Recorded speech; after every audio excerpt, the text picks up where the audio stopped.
이혼 뒤에 양육비를 주지 않는 이른바 나쁜 부모 때문에 아이들의 생활고에 시달리는 사례가 적지 않습니다. 그래서 정부가 시급한 양육비를 먼저 지원하고 양육비를 체납한 부모 쪽에 정산하는 양육비 선지급제가 대안으로 주목받았는데요.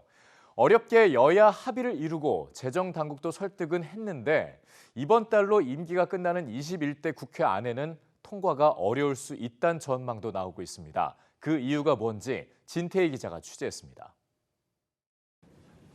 아르바이트를 전전하며 홀로 네 아이를 키운 게 5년째.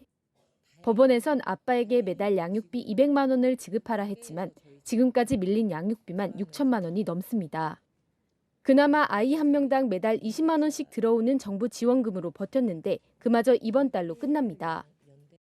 처음에 정말 아이들하고 생활할 때 2,000원짜리 통장 하나 가지고 있었어요. 앞으로 더 개인 채무가 많아질 것 같아서 더 불안감이 큽니다. 이처럼 양육비 문제로 생활고를 겪는 가정을 위해 정부가 내놓은 대안은 양육비 선지급제입니다. 자녀가 18살이 될 때까지 국가가 매달 20만 원을 선지급하고 나중에 비양육 부모에게 받는 겁니다. 하지만 21대 국회가 당장 다음 주에 막을 내리는데도 시행 근거가 담긴 법안을 심의할 소위조차 열리지 않아 임기한 통과는 어렵게 됐습니다.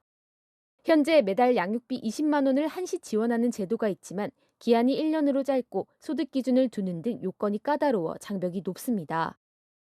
너무 적은 금액이다 보니 이제 다른 양육자분들에게는 그래도 없는 것보다는 낫지 않을까 싶은 생각이 좀 들어요. 같은 법에는 그동안 양육비 이행 절차 중 가장 난관으로 꼽혔던 금융재산 조회를 상대의 동의 없이 할 수 있게 하는 내용도 담겼지만 결국 요원해졌습니다. 현재는 저희가 그 예금 압류를 할 때 채무자가 무슨 은행을 사용하는지 알 길이 없습니다. 그 은행들 한 5군데를 저희가 타겟팅을 해서 예를 들면 그렇게 해서 이제 그 은행에 저희가 투망식으로 지금 그냥 소송을 하는 거예요. 여성가족부는 내년 상반기까지는 꼭 양육비 선지급제를 시행하겠다고 강조했습니다. 또 장기적으로 양육비 지원 금액과 지급 기한을 더 늘리는 방안을 검토하고 관련 예산도 증액할 수 있도록 협의하겠다고 밝혔습니다. 불발이 된다라는 부분을 가정하지 않을 수 없는데 그렇게 된다면 저희가 22대 국회 첫 그 본회의 통과를 목표로 주소권 입법을 추진하도록 하겠습니다.